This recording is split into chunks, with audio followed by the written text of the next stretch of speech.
आजको भिडियो हजुर फुर्सदमा बसेर हेर्नुहोस्, किनकि यो कुरा हाम्रो पैसासँग मात्र होइन, नेपालको भविष्यसँग जोडिएको छ। सेभ गर्नुहोस् र कमेन्टमा आफ्नो विचार लेख्नुहोस्। आज हामी नेपाल र भारतीय रुपियाँको पेगिङ बारेमा कुरा गर्छौँ।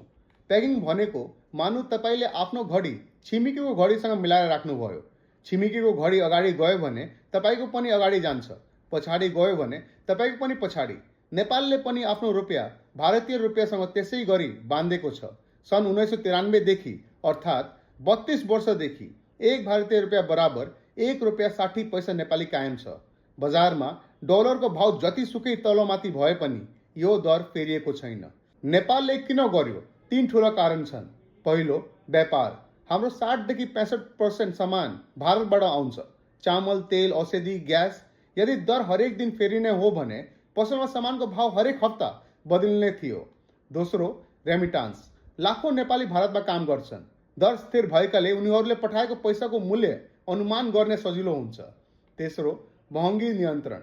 भारतको ठुलो र अपेक्षित स्थिर अर्थतन्त्रसँग जोडिँदा नेपालमा पनि मूल्य वृद्धि केही हदसम्म नियन्त्रणमा रहन्छन्। तर यसको मूल्य पनि छ।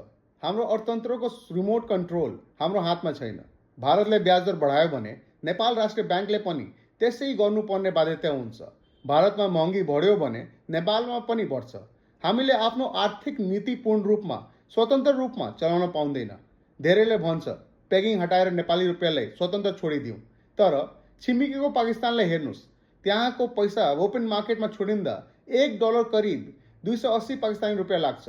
मुद्रा कमजोर हुँदा आयात महँगो भयो, महँगी बढ्यो र आर्थिक दबाव गहिरियो। नेपालमा त्यस्तो भएको छैन र यसमा पेगिङको ठुलो भूमिका छ। त्यसो भए पेगिङ हटाउनु पर्छ? जवाब सजिलो छैन। अहिलेलाई यो हामी लागि एउटा सुरक्षा कवच हो, तर सधैँ अर्कोको सहारामा मात्र चल्नु पनि दीर्घकालीन समाधान होइन।